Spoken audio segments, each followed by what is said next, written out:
But today, the Winston Cup Series has come to Riverside International Raceway in Southern California, where again, the Budweiser 400 has drawn the largest crowd of the year. Hello, everyone. I'm Steve Evans. There's been a lot of road racing types taking a look at these stock cars, and some of them actually have had the goal to call them crude. They're not crude. They're simple. Simple by design. After all, these cars are not built to satisfy the dream of an engineer or a designer. They're built for maximum driver safety and to put on the best possible racing show for the fans. Now, they're all steel bodies. They carry small wheels and tires by road racing standards and pretty small brakes. Also, the transmissions in many cases are almost a production item. It takes a very special sort of a driver to get these machines at 3,700 pounds around small ovals, around super speedways, and especially around road courses. Now, on the pole for the second year in a row is a two-time winner of the Budweiser 400, Darrell Waltrip. And, Darrell, if a guy likes to shift gears a lot and use the brakes a lot, he has come to the right place today. That's the only thing that you have to worry about out here is that you don't abuse this little stick sticking up here in the floor.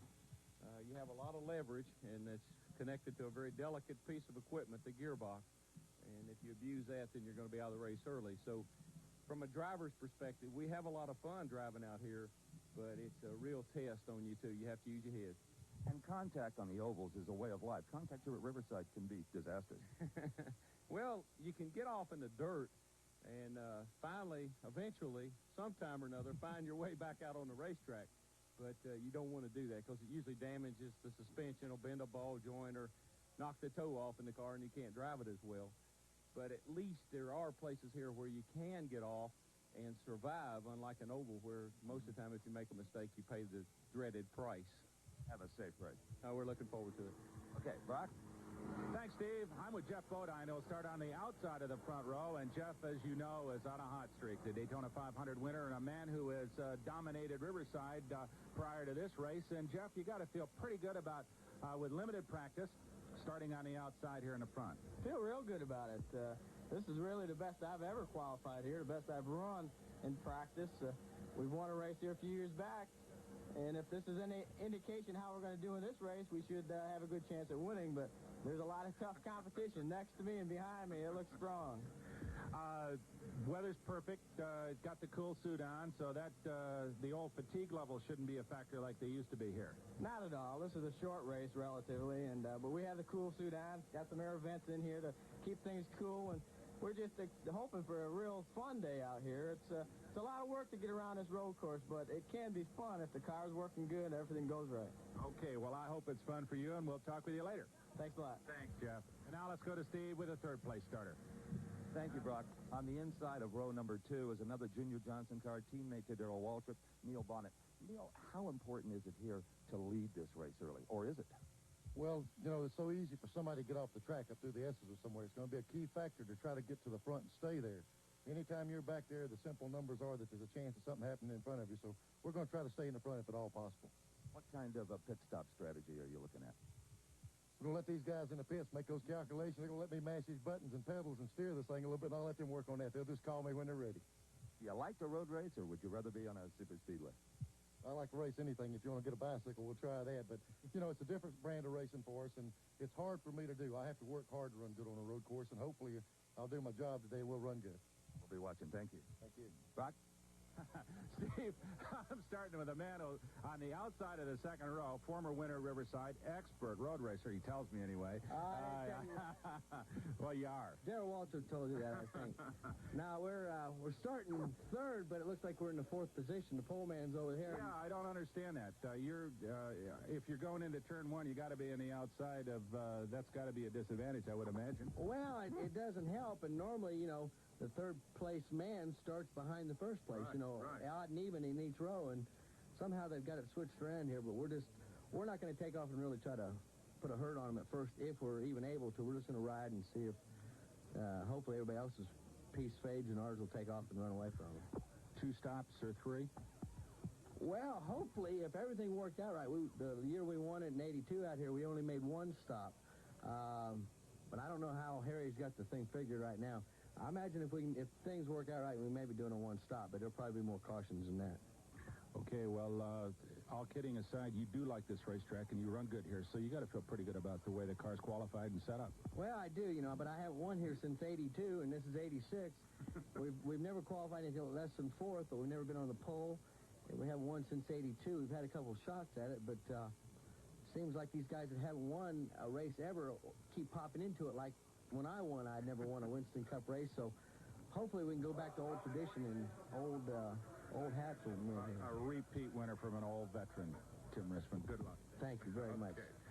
Richmond certainly in the spirit today. On the inside of the third row is Rusty Wallace, the 1984 Rookie of the Year in the Blue Max Pontiac. Won his first Winston Cup race this season at Bristol. And carrying our in-car camera today will be Rusty Wallace in car number 27. Ahead of him, you see Neil Bonnet. And starting next to him, Steve, will be the man who's really won the last two Winston Cup races here, Terry Labonte of Thomasville, North Carolina. Terry, one of the hardest drivers in this business, had a very bad crash here a couple of years back. Well, this man also coming off a bad crash at Charlotte. Richard Petty in the number 43 Pontiac. You got to wonder if he's not feeling a little pain still. He may be playing hurt, as you say. Ricky Rudd, one of the best of the young drivers in the Winston Cup Series, out of Chesapeake, Virginia. He'll start on the inside of row 4. And his first major victory in NASCAR competition came right here at Riverside. 42 cars starting their engines, warming up for 2 pace laps here at Riverside in preparation for the start of the Budweiser 400. And that's 400 kilometers, Steve, which is about 240 miles. And as we asked Tim Richmond earlier, probably 2 pit stops. He's pretty optimistic about saying 1, but it's possible, I suppose. But more like 2, very likely 3, or even 4 in the event there are a lot of caution flags, because these crews are come in and change tires at the drop of a yellow flag. They are just now uncovering Darrell Waltrip's car, taking the cover off the windshield, trying to keep the cockpit as cool as possible.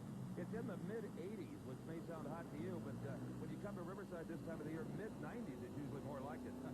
And the low humidity, though, helps make the driver's job a little easier than you might expect in temperatures at that level.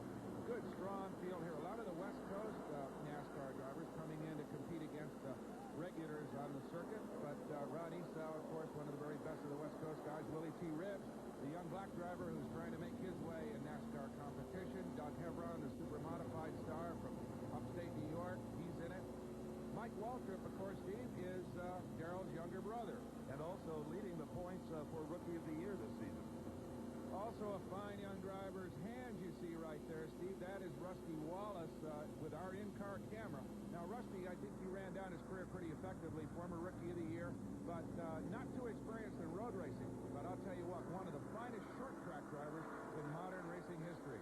Absolutely. Dominated the ASA circuit for several seasons before moving on to NASCAR. And considered to be a major prospect in the future, along with guys like Ricky Rudd and Terry Labonte. He is one of the future stars in this business. Darrell Waltrip leads the field up through turn number 6, getting a salute from the fans and the turn workers on the inside of the course. Everybody right now just warming up the engine, the transmission, the differential. We'll be back with the start after this. Rusty Wallace as we get ready to start the Budweiser 400 here at Riverside, California. The view that Rusty is seeing right now is one that literally thousands of the greatest race drivers in history have seen here at this historic racetrack. Started way back in the late 1950s, Riverside, California was the first of the permanent road courses on the West Coast. And over the years has hosted some of the greatest races, including the United States Grand Prix. And many of the immortals of the sport, including Phil Hill, Dan Gurney, Sterling Moss, Cale Yarborough, you name it, have been here. Earlier, we had a chance to look at this great track. Usually, when we cover road races, we try to recruit one of the drivers to take our camera for a lap around the track to give you that perspective. Well, we were just here at Riverside a couple of weeks ago, so Brock and I thought this morning we'd take a little different approach. I'm in the area of the course called the S's, turns 3, 4, and 5. A very quick series of left, right, left, right. Now, they'll take this uphill, flat out in third gear. Now, you won't see a lot of passing here, but you may see a fair amount of contact and also some dirt track driving. Very easy to get off the course here, which is why they provided such wide shoulders. At the top of the hill, they'll downshift into second gear for the most famous turn at Riverside. Brock's up there. Right, Steve. Not only is turn 6 the best known, but it's the most popular because the fans can practically belly up to the fence here and almost touch the race cars as they go by. Turn 6 is a second-gear corner, as you say, a little uphill from turn 5 down there. A hard right-hander, almost a blind hill at the crest, and the race car is up against the fence. Then down a short straightaway. They'll carry second gear down through there toward turn 8, which is unique to the way the stock cars run here at Riverside. Right, Steve? Right, Brock. That short chute connects turn 6 and turn 8, bypassing turn 7 for the heavy stock cars. Now, turn 8 is almost a horseshoe. It's about 160 degrees, and the apex of turn 8 is off camber, making it very tricky. Now, the secret for the drivers here as they exit 8 is to have the RPMs up. Remember, they're in second gear. They've got to be ready to bang that 4-speed handle up into high for the long straightaway ahead, where they hope to accomplish the majority of their passing. Now, at the end of that straightaway lies the most feared turn at Riverside. Well, Steve, turn 9 is feared with legitimate good reason because of this. This is the wall that goes all the way around this over 3,000-foot corner here at the end of the long straightaway. And remember now, a Grand National stock car has the driver's seat on the left side, which means that if you get up against the fence here, you're in extreme danger. Turn 9, very fast. You carry through here after a downshift and a hard brake in third gear. And the race car, if it's set up properly, will come off onto the front straightaway at about 140 miles an hour. A very dangerous and a very difficult corner here. Almost 10% of the total lap distance here. Well, we're riding with Rusty Wallace on the inside of the third row. The field right now in turn number 9 at the end of the second page lap. Darrell Waltrip on the pole will lead him around for the start of the Budweiser 400. Pace car off. We've got a green flag.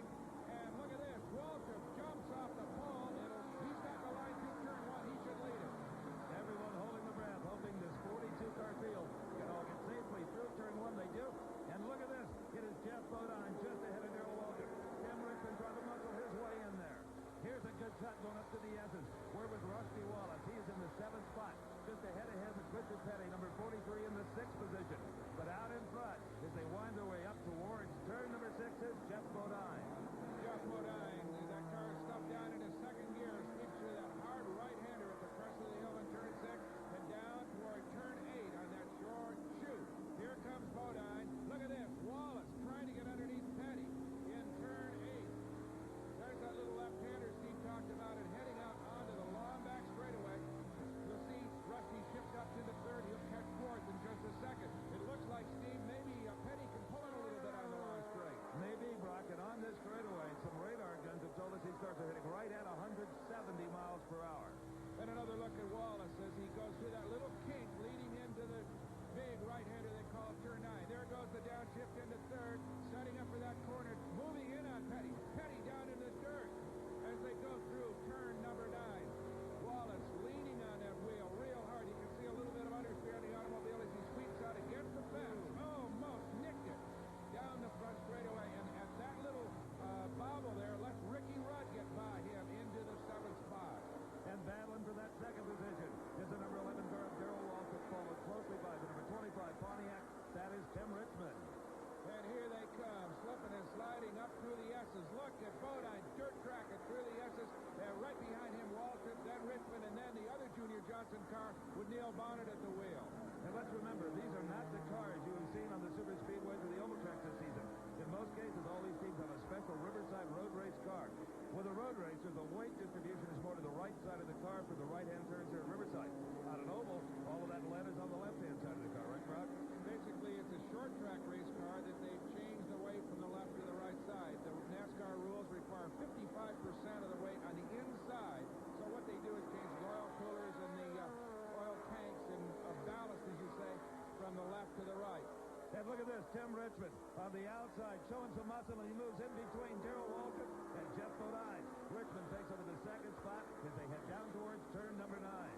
Well, that is the most difficult place to pass, but also one of the best places to pass here at Riverside.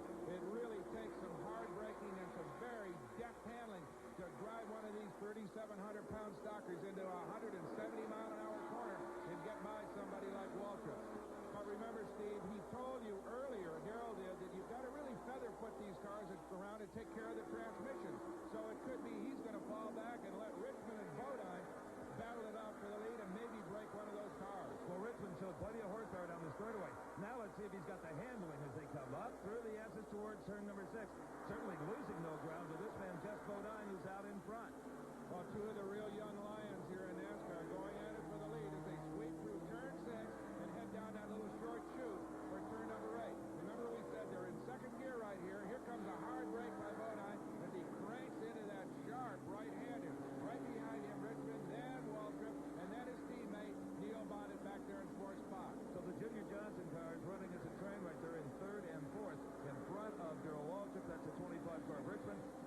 yellow and white Daytona 500 champion Jeff Bodine. Look at this. Bodine has pulled out a little bit on Richmond as we watch Rusty Wallace one more time. Down the back straightaway. Look at the vibration in that race car, Steve. You think that's an easy ride in one of these horses, you'll sure be dispelled by those pictures. And Rusty right now, Brock, has fallen back to the 9th position. Dale Earnhardt got around him while we were watching the leaders. Well, you can see Rusty work hard in this corner, big turn 9, and that means a probable understeer. That means the car's pushing, and he's just not getting off that corner as quickly as the leader. Well, the man at Harry Gann is right on Wallace's tail now. Going into turn number 1. It is Gann making a move, but he can't make it stick. Gann moving up, an expert driver here and a fine road racing driver as we watch Rusty crank down into 3rd gear as he steps up for the S's, but you can be sure right behind him is Harry Gann challenging all the way up. Here comes turn 6. You'll see Wallace catch 2nd gear as he heads into that little kink, that little left-hander, and up into the turn number 6. And look how hard he is muscling that car, Brock, even using a little body English in the turn. Takes a lot of physical strength, just raw strength to drive one of these race cars. It's hot, and they're very heavy, and they bounce you around real hard. And there's the Thunderbird of Bill Elliott. He is currently in the 11th spot, the number 9 red and white car, just behind Harry Gann. And here's the race for 6th position, Richard Petty, number 43. Right behind him, the red and white Thunderbird 15, Ricky Rudd. And just out of the picture is Dale Earnhardt. Dale in the midst of one of the best seasons of his career, having won some major races already, and leading in the points in the NASCAR standings, and one of the hardest and toughest drivers of them all. Back to the lead. Look at this. Richmond down low. Jeff Bodine riding a little bit high in turn number 9, but seems to be able to come off that corner quite effectively and pull a little bit. He seems to get off the big corners a little bit better than Richmond, and then Richmond seems to kind of reel him in down through the exits, Steve. And here's where Richmond's road racing experience may pay off. You heard Bodine say earlier, I'm not quite the road racer yet that a Tim Richmond is. Let's find out. Look at Richmond. Richmond doing a World Outlaw sprint car stunt coming up through the S's. Same way with Bodine. Both sideways. That's why the fans love these race cars on the road courses. They are those narrow tires you talked about. Let them slide and slip and smoke those tires. And the folks just love to see these cars work through these tight corners. I really wonder now if Richmond is not going to wait till they get on the straightaway to try Bodine seriously. Well, you'll find out in just a second because that is turn 8 that they're sweeping off and heading down the long straightaway. It's a little bit of a downhill, so you get kind of a shot off that corner. And looks like, once again, Steve, Bodine can pull Tim off that turn number 8. Oh, yeah, visible horsepower advantage coming off of 8. Or possibly Bodine just has a little bit better gear selection. Now, here's where Richmond tried to pass Earl Waltrip. In fact, did pass him. He's not close enough to execute a pass on Bodine. No, it won't work in here. Not two equal cars like that. This corner is not that wide. But look at this. Richmond got the inside wheel down off the white line, kicking up a little dirt as they come off down low. Now he tucks in behind Bodine as they head down the front straightaway. Look at it. The body has moved past Earl Waltrip into the 3rd spot, Steve. And Waltrip apparently didn't care for that much, Brock, because he is really going after him now as we come up to turn 1. Well, Waltrip is a very patient road racer, so he'll let perhaps Perry get out a little bit, but he'll stay right there. We've got a long race here this afternoon. Look at this, sideways through the S's. Richmond pushes right past Bodine in turn number 4, and that's not theoretically possible, Steve. You know, I said earlier you won't see much passing in the S's. I didn't say you wouldn't see any passing. Not with a man like Tim Richmond. Just muscled his way through and has the lead. So here they come down into turn 8. It's Richmond, Bodine, and look at this. Labonte has moved up to challenge Jeff as well. And in 5th position in turn number 8, just blaze in the tires. That's Neil Bonnet. Here they come, being led by Tim Richmond, a native of Ohio, former Rookie of the Year at the Indianapolis Motor Speedway, and a man who has proven today that he has that very special expertise demanded for Riverside. But does he have enough horsepower to hold out Jeff Bodine down the straightaway? He does, Brock. He does indeed, but I'll tell you what, the man to watch right now is Terry Labonte, who came out of the 6th starting spot to challenge for 2nd. So there are your top 5, the 2 Junior Johnson cars rounding them out. California, the Budweiser 400. Linda Rudd, wife of Ricky Rudd, keeping track of her husband as he currently travels in the 8th spot. Quite a battle going on there with Richard Petty in 6th. Right behind him is Dale Earnhardt, tapping him a little bit, and there comes Ricky Rudd in the 8th position. I'm Steve Evans along with Brock Yates. The early laps, Brock, have been nothing short of sensational. Boy, they always are. When these guys start banging fenders, you can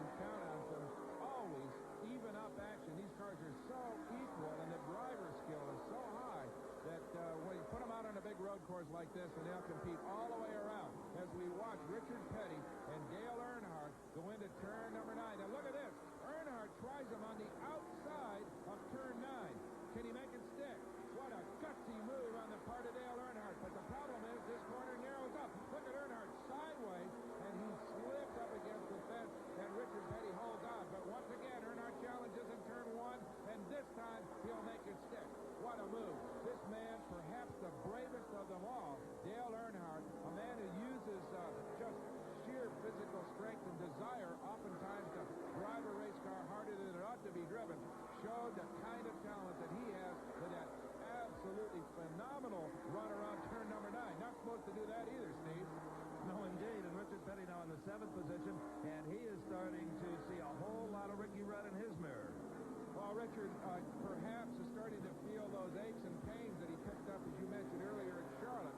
It's a valiant effort just to be out here, and he may be having some problems just with his physical makeup, as Ricky Rudd, young and feeling good, is trying to challenge him. Here is Rusty Wallace right now in the 10th spot, driving through turn number 8 and using a whole lot of steering wheel lock, Steve. I would imagine, as we said earlier, that Rusty has got some serious understeer or push problems with that car. But also, Brock, he keeps kind of looking down into his ride. I wonder if there isn't something going on inside the car we're not aware of. But there is Rusty as he heads out at 8 and down the straightaway. And right now being challenged by Bill Elliott. You've heard of him. He didn't start too well. He had some problems in qualifying as we watch Rusty go by some of the slower lap cars down into turn 9. He is on the brakes. He's in 3rd gear right now and just kind of accelerating that car around that long sweeper. There they are. You can see Wallace lead that pack, and right behind him is the number 9 Ford Thunderbird of Bill Elliott. Boy, it's a frightening picture, but that's the quickest way out of turn 9 to almost skim that wall. And there you see Wallace slide through turn number 1, which is a very fast left-hander at the crest of kind of a blind hill. And so far, Rusty is able to hold off the challenge of Bill Elliott, the Ford Thunderbird. If anything, he's put a little distance between himself and Elliott up through the S's. All right, and that is what you see, the S's here at Riverside through the eyes of Rusty Wallace. Just saw him downchipped into 2nd. He's on the brakes hard as he goes up that little hill into turn number 6. And I'll tell you about turn 8 may be the slowest turn of this course, but it can be the most difficult. Look at Neil Bonnet here in the 12 car, followed very closely by Dale Earnhardt. It's slow, but handling really pays off there. Well, here they come. Earnhardt has moved out of the pack. Probably the quickest cars right now in terms of moving up through the pack are Dale Earnhardt and Terry Labonte. Labonte right now in 3rd, and Earnhardt now challenging for 5th. Right in front of him, of course, is Neil Bonnet in the 12 car. You saw Bonnet motion to Earnhardt, and I'm not sure what that meant, Steve. Well, I'm not either, but it'll be interesting to see if Earnhardt tries another one of those kamikaze outside passes in turn 9. Doesn't look like it. He might even scare himself a little bit last lap, Brock. He's staying down trying to get under Bonnet. He is indeed, as they come down that short straightaway right in front of the pits. Bonnet gets underneath Earnhardt to go through that turn number 1. But look at this. Earnhardt slingshots past Bonnet as they head down toward turn number 2. Well, he just had an incredible drive on him there, Brock, which is what it takes to pass in this section of the racetrack. So now in front of Neil Bonnet is a Chevrolet owned by Richard Tildes, driven by Dale Earnhardt, and you'd almost think Earnhardt's on dirt, Brock, when he's driving this car. Well, Earnhardt came off turn number 9 a lot quicker than Neil, and that gave him the momentum to just carry him past Bonnet down through turn number 1. Well, let's go back to the cockpit of Rusty Wallace as he fights his way down through the S's. Up ahead of him is a lap car, but behind him is Bill Elliott. Remember, he's been challenging him for the last 3 or 4 laps. Right now, though, a clear racetrack. There is Elliott. Right in front of him, the blue Pontiac of Rusty Wallace, owned by drag racing king Raymond Beadle. Now, Rusty has had some problems. Let's see if we can find out exactly what's going on. Steve? One of Rusty Wallace's car number 27 crew just rushed back to their transporter of the pits to get this. It is a tank of rear-end or transmission lubricant. So Rusty is reporting that either the transmission or rear-end temperature is reading a little bit high, so they may be losing some of that oil. If indeed they have to, they can refill either the transmission or the rear end on a pit stop. It'll take a little bit of time, but it could mean the difference between finishing the race and not. Steve, right now, Wallace has his hands full with that number 9 Thunderbird of Bill Elliott, who's trying to nose its way underneath his Pontiac as they come off turn number 9. Can Wallace make it work? He's got the high line, comes off, but right next to him, heading toward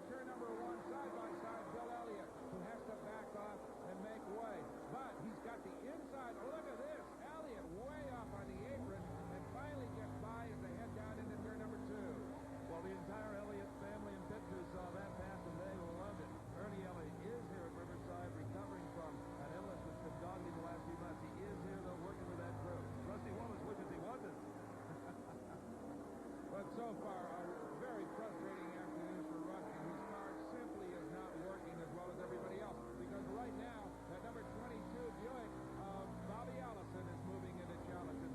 So Rusty working hard, but not really able to keep up with the leaders here. But let's bear in mind, we haven't had a pit stop yet to possibly correct some of the problems that Rusty and others are encountering. So anything can still happen here, considering there's at least 2, maybe 3, maybe even 4 pit stops. Here is Terry Labonte. He's in the 3rd spot, coming out of turn number 9, and just behind him and closing is Darrell Waltrip. Waltrip, remember, started on the pole and has now fallen back to 4th, but again, running a conservative pace here in the early stages of the race, but now maybe picking it up a little bit. Look at this. Moves in right behind Labonte and now just blasts by him to take the 3rd spot back. Stevie made it look so easy, it's almost as if Terry backed off a little bit, but I'm sure he didn't. But again, that was a question of momentum coming off turn number 9 for Waltrip, working up into the 3rd spot again. Earnhardt, though, moves into the 5th spot, and he's charging right now. And at this stage of the game, if you're in the top 10, you still got a shot at victory. Ricky Rudd will tell you that. Here again, Neil Bonnet, Richard Petty, Bill Elliott in that 10th position. Young Rusty Wallace battled the king, Richard Petty, for his 9th spot here in the Budweiser 400 in Riverside, California. Down into turn number 9, they sweep Hydrock Yates along with Steve Evans, and I'll tell you what, Steve, they have really been going at it here all afternoon. Absolutely, and we're getting to that point. We should start seeing some pit action. Brock, sit back. Yes, here comes Richard Petty. Number 43 is the first of the top 10 to pull into the pit. Rusty Wallace now has a clear racetrack. He may be able to make up some ground. Now, Richard Petty came in on a green flag, felt that he had to. Rusty and a lot of the others hoping to see a caution flag. Right now, the Petty crew goes to work. They're going to change the right side and the left side tires, very likely, yes, as they move in to change all 4. That's going to eat up an awful lot of time. Even the best of the NASCAR crews, and of course Petty's is one of them, will gobble up maybe 30 seconds to make a 4-tire change and add fuel. As Richard, carrying that wet washcloth, always a trademark of his and the hotter races, gets ready to go. So it was a good quick stop for Richard, and we'll see, because everybody else has got to do the same thing. And here Brock comes hard-charging Tim Richmond into the pit. It'll be interesting to see if they take tires on all 4 corners or just go to the left side. The left side, of course, on this one, of course, takes the brunt of the abuse. First to the left side. If they only change the left side, of course, that's going to pick up some time. Richard took 4 tires. If Richmond only takes 2, he'll be out in maybe 15 or 20 seconds, which will help him stay in the hunt. Car stalls. Well, the crew immediately bumped starting the car, but actually it was Tim Richmond. He got to the starter button, got it relit, and thunders out onto the racetrack. Richmond only taking on left side rubber, and here comes Neil Bonnet, the number 12 Junior Johnson prepared Chevrolet. Let's see how this pit operates. Of course, they're taking on fuel and left side tires, giving Neil a drink. He refuses it. He's not that tired, I guess. So there goes the gas. The big, strong guys on the crew, always the gas man. They're going to take 4 tires. So this is going to add some extra time to that stop as Neil Bonnet sits patiently waiting for those expert tire changers. Look at that quick stop. Ooh, Neil kicked it into reverse for a second, quickly changes back up into first and smokes the tires out of the pit. So Neil loses what could turn out to be a critical tick of the clock. A slight miscue there with the transmission, accidentally getting it into reverse. Brock? How about Tim Brewer, the crew chief on Neil Bonnet's car? A little reverse action there getting underway. Yeah, a little bit. Car started sputtering a little bit, so we decided to pit early. I guess he must have put it in the wrong gear when he finally laid a pit. Fortunately, we wasn't nobody standing behind us, so it didn't hurt anything. It didn't bother you? It won't mean you'll have to make an extra stop near the end? Well, we'll probably catch a caution flag. It'll balance everything out for everybody. Well, I wish you luck. Thanks, Tim. Thanks, Arthur. And here's the crew for the 5-car. Jeff Bodine, they are going to change all 4 tires. Indeed. And here is the 3rd place runner. The man who sat on the pole, Darrell Walsh, the number 11 Chevrolet, is in the pit. Let's see what happens here. Left side rubber, obviously fuel, a clean windshield, and I believe that's all they're going to do. All 4 corners get serviced on the Bodine cars. And they've got a problem in the pit getting it running as well. It bobbled just a bit, and finally out onto the racetrack. Now remember, Jeff took 4 fresh tires. This man, Darrell Waltrip, only takes 2, as did Tim Richmond. So we've got a difference of opinion.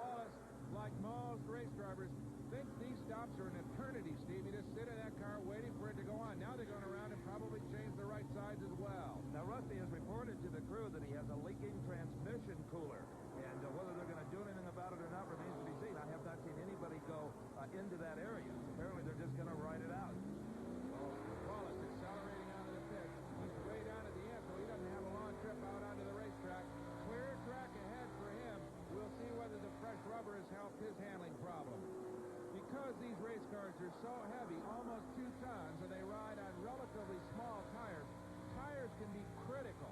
And the crews try to keep fresh rubber on these race cars at every opportunity, usually under any kind of a yellow flag situation. You'll see the faster cars come in and make a change. Earlier, Steve had a look at how rubber affects a race like this. Take a look at this sea of rubber for just one car. Rusty Wallace's number 27. Like most of the top teams, they have ordered from Goodyear 10 sets of tires, 40 tires total. Now, they may use all of those depending on yellow flags. Of course, here at Riverside, the left side tires take the greatest abuse. Now, what happens to all of these tires when the race is over? They all go back to Goodyear where they're dismounted. Some of the independent teams may hang on to a few of the low-mileage tires for practice or qualifying at a later event. Now, what does Goodyear do with them? Well, they throw them away. In fact, it costs them $2.50 just to dispose of the tires. Raymond Beadle and the Blue Max tire bill for this weekend, over $5,000. You didn't think big-time automobile racing was expensive as we watch Rusty Wallace maybe handling a little bit better down through turn number 9 and into the pits comes Terry Labonte. Terry Labonte, number 44, who has won this race the last 2 years and has been a contender all day long, taking on all 4 tires. And this has been a trademark of this crew, Brock. In fact, taking on tires in this manner may have been responsible for a couple of those victories. So the plot thickens here at Riverside. Remember, Labonte and Bodine both took on 4 tires. Richmond and Waltrip took on only 2. So the strategy, which one pays off, we'll see. Hey, back here is an unplanned stop. In fact, having to avoid a tire trying to get to his pits is Jeff Bodine. Now, he is already pitted. He's coming in here with problems. Smoke coming out of that automobile. The hood is up on Jeff Bodine's car. And this could ruin any chance that Jeff had of winning this race here at Riverside. Side as we watch the car that started on the front row on the second spot, Jeff Bodine, being pushed back into the garage area. He is out for the day with what appeared to be a blown piston. We're not really sure, Steve Evans, but right now, this man sideways through the S's. That is the number 25 car of Tim Richmond, now leading it here, and wow, is he putting on a show for the folks. And how about Bill Elliott in the Ford? He has moved up to the 4th position, followed in the 5th spot by the Chevrolet of Dale Earnhardt. And Terry Labonte, 2-time winner of this race, in 6th. Harry Gant, the Bandit, in 7th, followed by Petty, Bonnet, and Rusty Wallace. Well, those standings have been mixed up a little bit because of the pit stops, but right now it's Richmond who came in. Remember, only took on 2 tires to hold on to the number 1 spot. Right behind him is Darrell Waltrip, and he too only took 2 left side tires, so maybe that strategy is working for those guys right now. To find out, let's go to Steve with Harry Hyde, Tim Richmond's crew chief. Well, my little first say, hi, Mom. That'd be fine, Harry. You look like a happy guy. Well, right now we're running about like we figured we would. We thought if nothing broke that we'd run good here. Tim's very good, and if nothing don't break, we're hoping to finish right where we're at now. Well, Tim was so loose before the race, laughing and teasing and having a great time. Not a sign of any nerves. He plays this track kind of like Liberace plays the piano. Yeah. Indeed, but Waltrip, he can play it pretty well, too. Waltrip's a good man here, and if it comes down to the race between those 2, it's going to be tough. All right, good luck to you. Thank you. All right, so this man keeping track of the times with Tim Richmond now leading it is a long time veteran of the crew chief business here in NASCAR. Well, right now they're on the short straight connecting turn number 6 and turn 8. That is Willie T. Ribbs, who is a lap guard just in front of leader Tim Richmond. Behind him, Darrell Waltrip. Richmond right now wanting to shed himself of Willie T. because Waltrip is closing in. There goes Richmond around on the outside of Willie T. Waltrip makes the same kind of a move, and it's a good long drag race on the back straight. You notice that Willie T moved down to the inside to let the leaders by. That is a standard courtesy for lap cars. As we watch Rusty Wallace and Neil Bonnet battling it out down through the S's. And here comes Rusty up into turn number 6. Took a quick look over his shoulder to see if Neil was trying to get underneath him. Neil did not make that move as they head down toward turn number 8. Rusty Wallace, former Rookie of the Year here in NASCAR, and a fine young prospect. But here is a veteran, Neil Bonnet, right on his tail, and we'll see how that works going down this straightaway. So it's the blue Pontiac of Rusty Wallace just ahead of the red Chevrolet of Neil Bonnet. And Rusty continuing to look down at something to his right. He may have some hot transmission oil joining him in the cockpit there. right now he better focus his attention on the cars he is trying to pass as he heads down towards turn number 9. Now let's go to the garage area and Brock. I'm a Jeff Bodine who, after a really strong run, suddenly was over. And any warning at all, Jeff? No, we just made our pit stop, and I was going down the back straightaway in high gear, and it just started to slow down, and I saw the trail of smoke, and that usually means a burnt piston. The engine still was running, but I believe we broke or burnt a piston.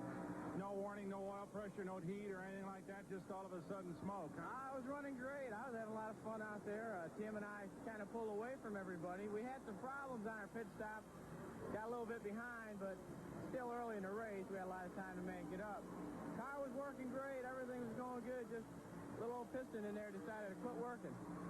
Can't beat anybody out here with 7 cylinders. No, we've had a lot of engine problems this year. It seems like if we finish, we win. If we don't, it's a mechanical or engine problem. I don't know why, but I mean, the guys work hard. Everyone's doing their best. It's just, I guess it's our year to have all these problems. Goes in streaks, doesn't it? It does, and it's on our back right now. We want to get that old monkey off our back and get back to winning some races. Well, we'll hope it happens soon. Thanks, Rocky. And you can bet that his crew chief, the very talented Gary Nelson, will get to the bottom of these problems quickly. Okay, that is the blown engine right there of Jeff Bodine's. And I'll tell you what, Steve, it's amazing. Remember, these are push-rod, production-type V8 engines made in Detroit, modified heavily, of course, but they run them at over 8,000 RPMs around these big racetracks for hour on end, and it is unbelievable that the failure rate isn't a whole lot higher than it is. We've only had one major failure among the leaders in this race, and that is a testimony to how good these engine builders are. Well, here's a couple of strong power plants. That's the leader, Tim Richmond, followed very closely by Darrell Waltrip. And Richmond's car is getting real loose, Brock. It shouldn't be doing that on the back straightaway. Well, I think it's a tire. It must be a tire as he starts to bobble down a straight, and Richmond is, that car has either got chassis problems or a tire going down. We'll see what happens here in turn number 9. As if Richmond can hold a lead, it'll mean that maybe it's a chassis problem. If he starts to slow down, it's probably a tire. Look at this. Waltrip going by on the high side. We saw Earnhardt do it earlier. Now Waltrip tries Richmond high on the outside, coming off turn 9, and he is on the inside to take the lead into turn number 1. So it could be that Tim's got a problem because he gave up that lead with surprising ease, really. And Brock, the way Tim slowed just a bit in 9 and was hugging the inside of that turn, I thought maybe he was going to duck into the pits, but no. Oh, Waltrip is now pulling away from Richmond. There is something wrong with Richmond's car. Here is Darrell Waltrip coming up toward turn 6 in that red and white number 11 Chevrolet of his, and looks like Richmond moved in a little bit on him. Richmond has his S's really, really dialed in. And here is a battle going on for the 4th position, number 44, Terry Labonte, followed by the Ford Thunderbird of Bill Elliott. Elliott in the 5th spot, but so far unable to reel in Labonte. Well, let's not forget, Steve, that Bill Elliott started in 12th place, so he really, in terms of movement through the field, has advanced farther than anybody. Terry, of course, started in 6th spot, so he moved up as high as 3rd, remember, then fell back because he took on 4 tires. So both these guys working their way through this field pretty effectively. Well, the first NASCAR Winston Cup race that Bill Elliott ever won was right here at Riverside, so he can road race with the best of them. In fact, all of the guys up front right now are the most enthusiastic about road racing. They like coming here, and here is Tim Richmond. Tim Richmond is coming into the pits with the number 25 car. We suspicion that he had a problem, and indeed he does. Let's see where they go on that car. Well, this could be the result of that handling bobble that we saw down the back straightaway a few laps earlier. It may be that tire, yes, it probably is the right front. That's the one that's coming off right now. Remember, though, Richmond did not change all 4 on that last stop that he made, so it could be a worn right side tire that caused him to fall back. Here goes Richmond. He's back in it, charging for the lead, and will return to the Budweiser of Ricky Rudd of the Bud Moore team. He was riding as high as 2nd spot before this stop. I'm Rocky Yates along with Steve Evans as the Riverside Budweiser 400 proceeds. He just took on 4 tires and gets back underway. Young Ricky Rudd, one of the very best of the young drivers here in the NASCAR circuit. Now you remember Tim Richmond's earlier stop. Let's go to Steve and his pit. I'll tell you, the bystanders down here in Tim Richmond's pits are all looking at their watches, not believing what they see. 11.2 seconds. That car was in here for fuel and right side tires. Just an amazing stop by Harry Hyde and crew. This team has got it all together today. And the man who masterminds the operation is veteran Harry Hyde. Steve's with him. Well, Harry, that stop just in for right side rubber. That upset your pit strategy just a little bit? Well, we have to do it. Waltrip will have to pit pretty quick now. Our right rear tire was gone. We didn't have any wear left in it, so we had to pit. You had hoped originally to do it in 3. This now means 4? We don't want to put on 4 as long as we're on the green. We're having to race Waltrip right now, and until he puts on 4, we can't afford to. But I'm saying originally you'd hoped to do the race in 3 stops. Now you may have to do 4. We won't be able to do it. Yeah, we'll have to do 4. Thank you. Thank you. So the complexion of the race as far as Harry Hyde's strategy has changed, and he faces yet another stop if he's going to bring Tim Richmond home a winner. That man in the white shirt is one of the greatest of all in this racing. That's Junior Johnson. He's bringing his number 1 man, Darrell Waltrip, in for a stop yet again under the green flag.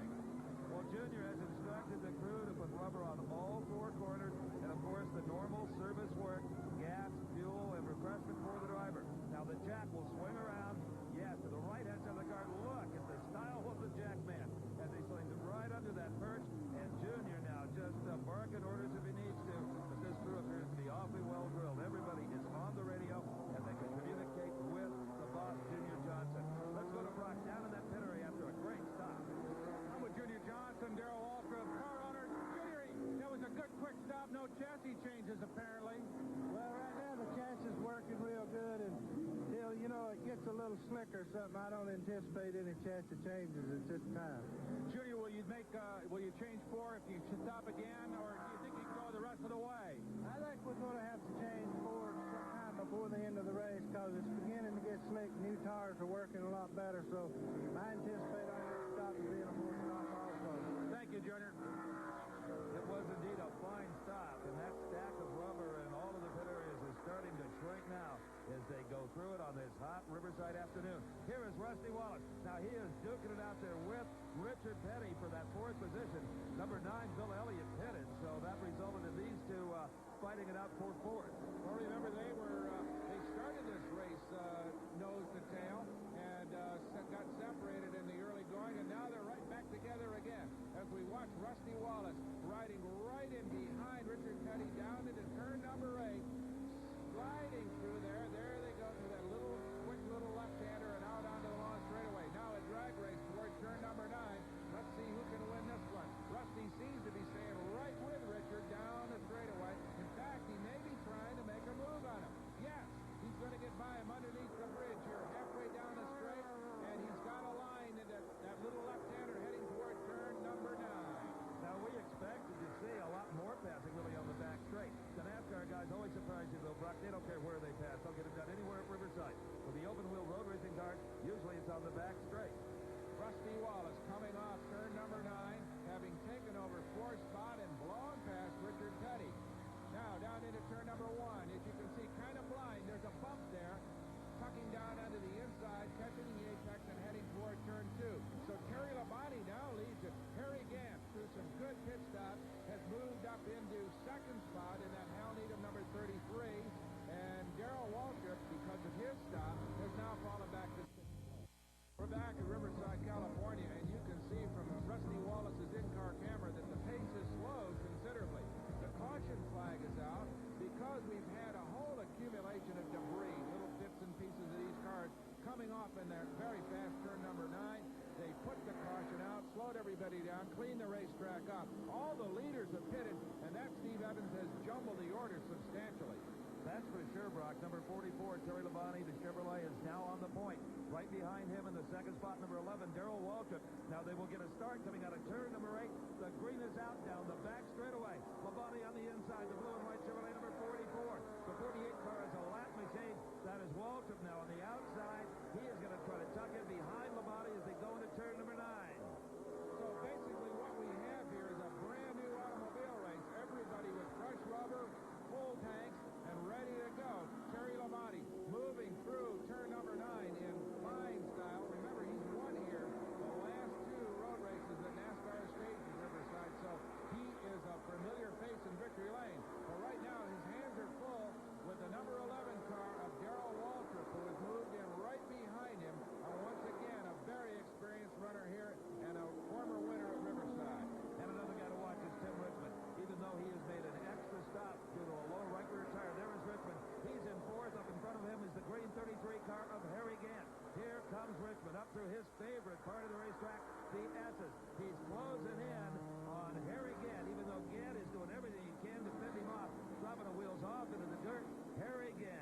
restaurateur and race car driver. Here is Tim Richmond as they come into turn number 8.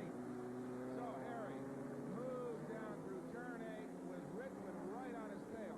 Harry has worked very hard all afternoon to get that 33 car up here, but can he hold off the charging Richmond? It'll be a question of raw horsepower right now as they head down the longest straightaway here at Riverside, slightly downhill, which adds to the acceleration as we watch Richmond move outside and nip Harry heading into that little left-hander and down into turn 9. So it was a relatively easy pass for Richmond, and Richmond with all kinds of horsepower and a lot of handling and a lot of savvy gets by Harry, who is by no means a slouch here at Riverside. And with new rubber on that car, it is behaving beautifully for Tim Richmond. Now he is a good distance behind Darrell Waltrip. Here is Rusty Wallace. Now he is trying to set up Dale Earnhardt for pass. Earnhardt in the 8th position. And here is Rusty Wallace taking kind of a Tim Richmond line through turn number 9. Now we know from the crew that he does have a transmission cooler leak. They said, hey, it'll take too much time to fix it. Work it out, kid. Let's just hope it stays together.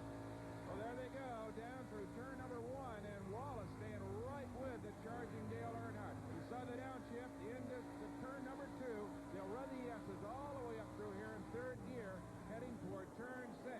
Here is Richmond, who is now moved by Darrell Waltrip up into the 2nd spot. So Richmond is flying low here in that number 25 Chevrolet owned by Rick Hendricks of Charlotte, North Carolina. Now, there is a story. Hendricks recently named one of the mega car dealers in the United States, featured in Business Week and other major publications. A man who owns not only this car, but Jeff Bodine's car, also the Corvette being driven in the IMSA DPP series, and the Rare Morrison drag racing pro stock cars. So Rick Hendricks beginning to show some real muscle as far as team sponsorship is concerned. And speaking of muscle, his man Tim Richmond has just opened up a big lead on Darrell Waltrip and holding on to that 2nd spot and starting to gather up some distance on the leader Terry Labonte.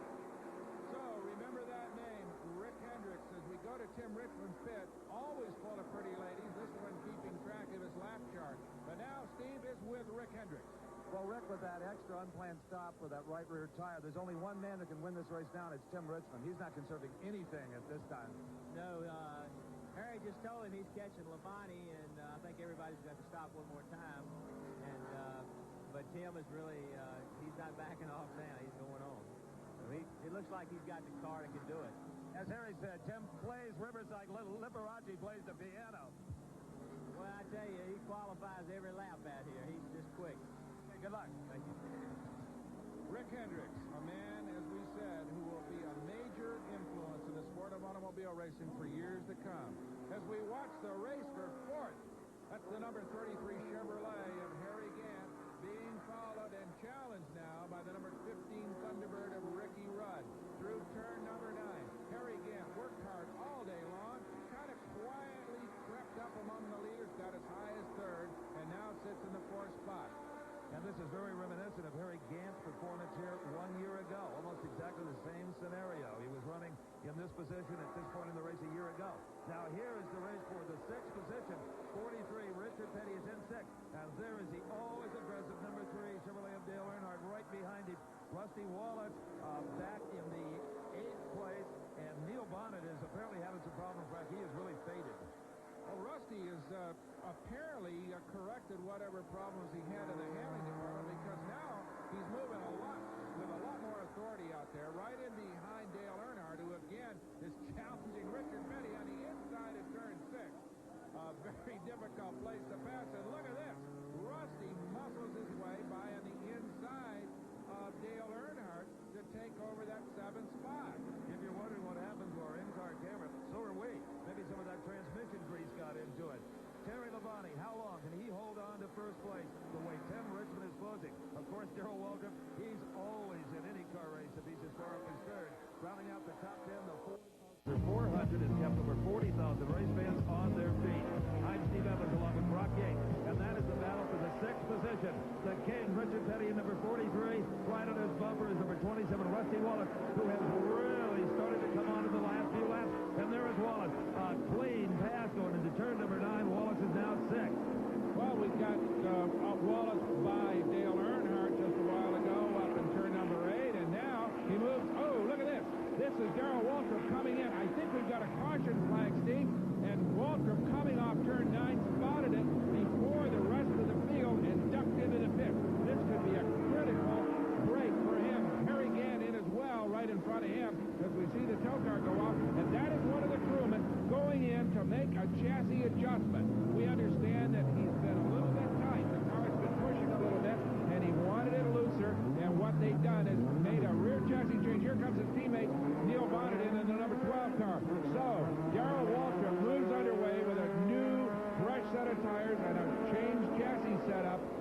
watch the cause of the problem.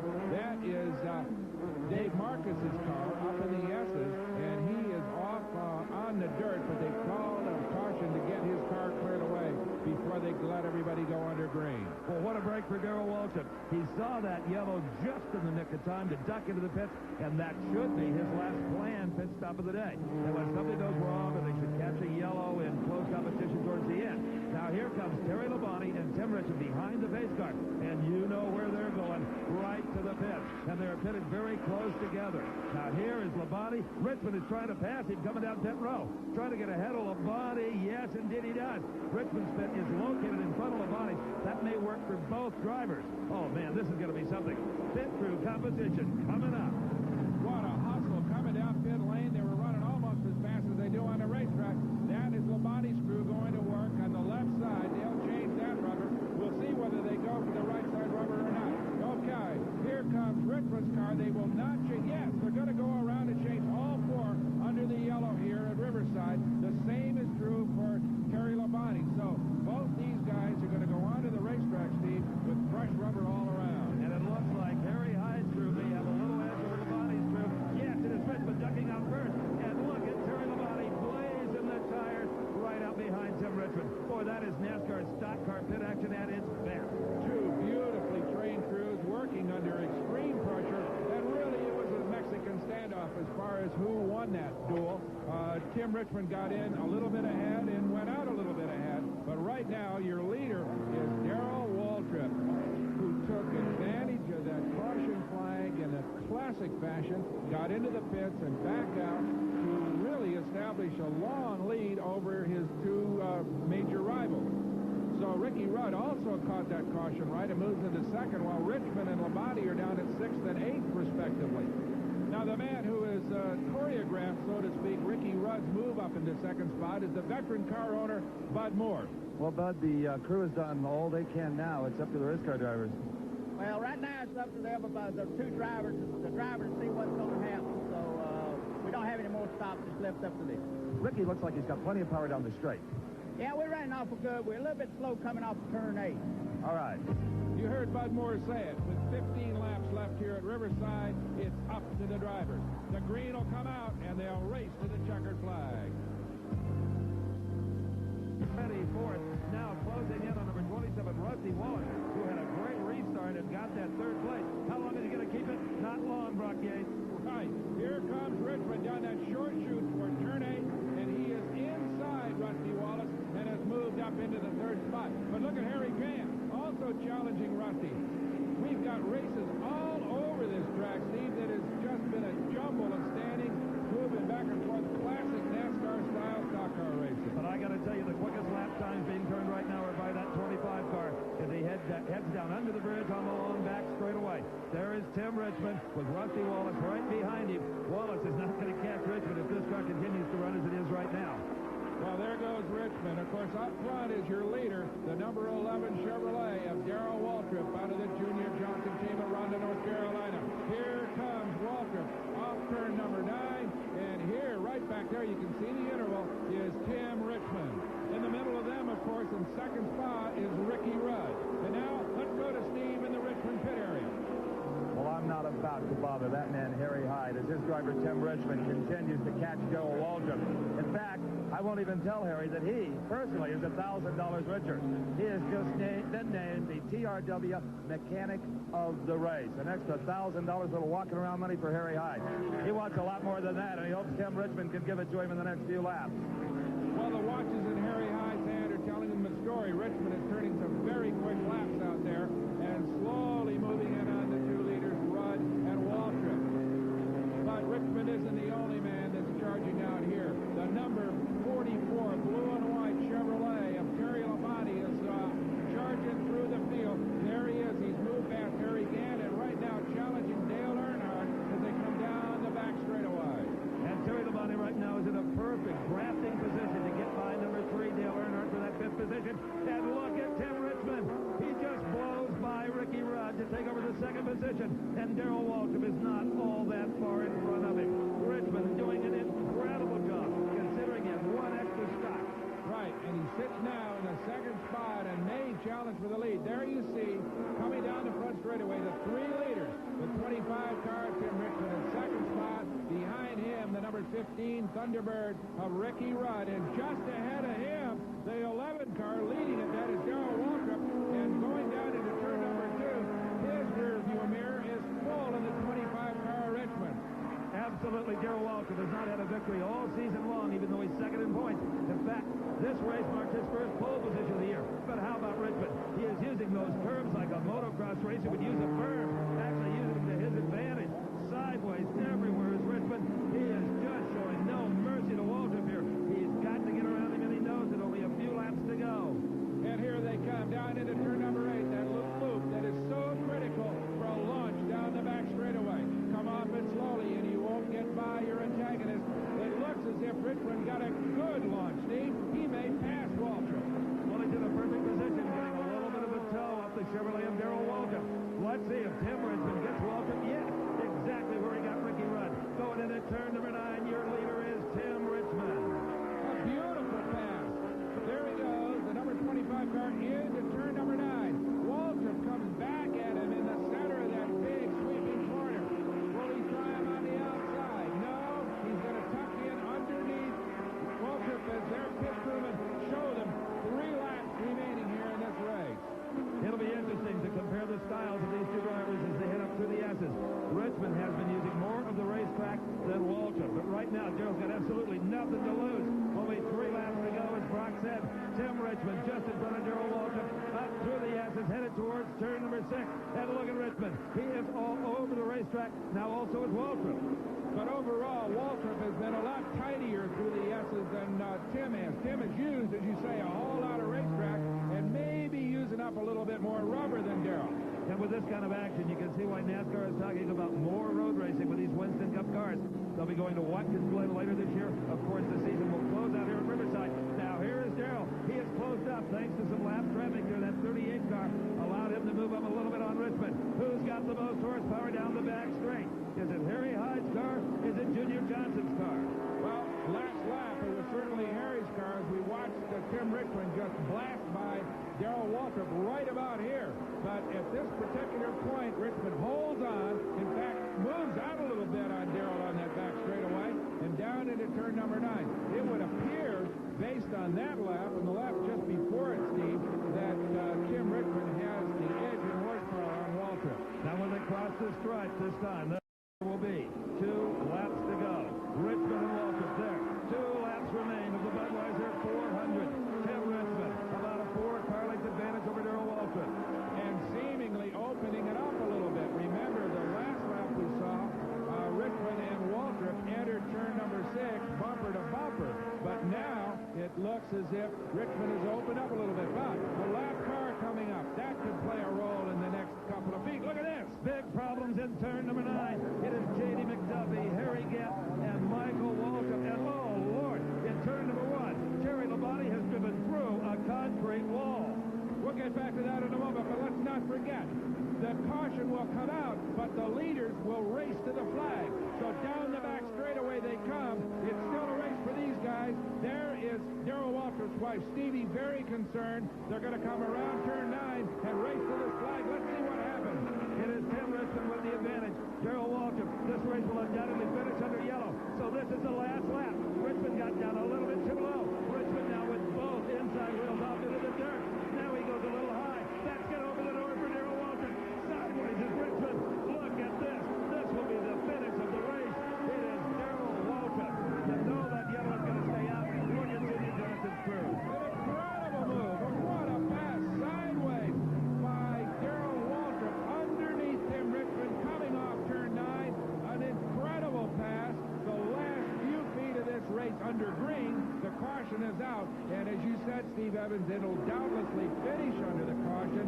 A dejected Tim Richmond crewman watching his man lose it in the last few feet with a daring pass, a brilliant pass by this man, number 11, Darrell Waltrip. The current leader, unofficially still not the winner, but he is headed for almost certain victory if that car stays together for the last few hundred yards around this Riverside racetrack.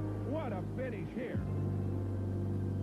A celebration. The checkered flag flew officially for the winner, Darrell Waltrip, here at the Budweiser 400. As you and I both know, it was one of the next to the last lap by 3/4 of a car length. Let's go to Brock with the winner. All right, the man who won it in a fantastic last lap move. Darrell, first of all, congratulations. Oh, thank you very much, Brock. The good Lord was just riding with me on that last lap, because that was on a wing and a prayer. I just took it in there, and I made it. Well, Tim seemed to have it on you. He moved by you fairly easily. Did you think he could run him down? Well, it had been going a deal where they were better on new tires, but as they would run along, I'd get better. And that was what was happening. He was starting to get a little looser and a little looser, and I was getting a little faster and a little faster, so it played just right. The laps were perfect. You saw your brother against the wall. That had to jar your concentration a little bit coming off the last corner. That you know, he's all right. And but the caution, how did you make the move on Tim? Was it just a faulter on his part, or did you just stand on it? And he did a great job. Just went to the outside. Thought I might be able to get along the side of him as we come into turn 9 down there. Got a good long side of him, but he was starting to wash out, so I just turned my car underneath of him, was able to get underneath of him. No contact. Just a nice, clean move, and won the race. It was just a great win for us. Well, it was a fantastic afternoon. And we just thank the Lord for it. What a beautiful weekend. A pole and a track record and a win. I don't know what else you could ask for. Couldn't get any better than that. Congratulations. Yes, sir. Qualifies us for a lot of great things. Great. Congratulations. And now let's go to Steve with Tim Richmond. Well, I'm going to echo the words of your crew chief, Harry Hyde, who said that Tim Richmond plays Riverside like Liberace plays the piano. A magnificent drive. I know what Kogan feels like now. This wasn't Indy, I can guarantee you that. And you know, if you hadn't made that extra stop, if. Well, we had a good enough car to beat them no matter what the stops were. We had to, we had to use the car up a lot, because starting behind to run up to them and then try to get by them. But then again, we still had the car to win. It just, I'm a bridesmaid, I guess. It sucks, I can tell you that. Well, first Charlotte and now Riverside, Tim Richmond has to settle for second place. Well, part of the reason for that yellow flag was a vicious crash on the part of the number 44 car driven by Terry Labonte. Brock right now is with Terry. Well, Terry, the first words that Darrell Waltrip uttered when he got out, stopped in victory lane, was, "How's Terry?" And fortunately, we're able to say he's okay, but you got to be a little shaken up. Well, I don't really know what happened. I'm fortunate that the car was sturdy enough to hold up to an accident like that. It just took a right turn right in the middle of turn 1, huh? I don't know what happened. We went through the corner there, and the car wouldn't turn. I don't know if I cut a tire or if something in the suspension broke. I just couldn't stop. Now, we're awful sorry it happened, but thank God you're all right. Thank you.